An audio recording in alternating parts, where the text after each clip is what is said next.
Kick కొట్టంగానే బండి start అవుతుంది, కట్టుకొత్తంగానే బుగ్గెలుగుతుంది, gas on చేసి అగ్గిపుల్ల గీస్తే మంటొస్తుంది, ఏటీఎంల కారెట్ పెడితే పైసలు వస్తాయి, తాళం తీస్తే డోర్ ఓపెన్ అవుతుంది, పలానోళ్లను వాళ్ళ పేరు పెట్టి పిలిస్తే వలుకుతారు.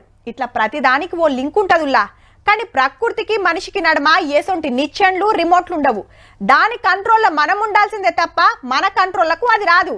అయితే బాయి కాడ కట్కేయంగానే బోరు పోసినట్టు, బంద్ చేయంగానే ఆగినట్టు, ఆన కూడా పిలువంగానే ఉరికొస్తే ఎట్లుంటది? జోక్ చేస్తలే ముల్లో, జల్దిగానే రోజు రాబోతుందట. ఖుద్దు సెంటర్ ఓళ్ళే మొగుల్ని కంట్రోల్ చేస్తానికి మిషన్ మౌసం కార్యం షురూ చేసిండ్రు. అంటే ఏ నెలల ఎంత ఆనవడాలనో గంతే పడుతుంది. కొత్తగొచ్చిన ఏఐ టెక్నాలజీ తోటి మబ్బుకు రిమోట్ కంట్రోలింగ్ చేస్తారట. టీవీలా నచ్చిన ఛానల్ మార్చినట్టు వరదలొస్తున్న ఏరియాలా ఆన బంద్ పెట్టొచ్చు. అసలే పడని కాడ శినుకులు పడిపియొచ్చునట. క్లౌడ్ సీడింగ్ థెరపీ అంటారు.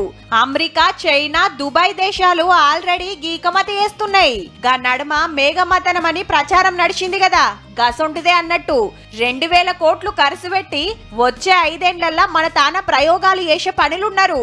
పెద్ద పెద్ద రాడర్లు, సూపర్ కంప్యూటర్లు, రేడియో మీటర్లు పెట్టి మొగుల మీద నజరేస్తారట.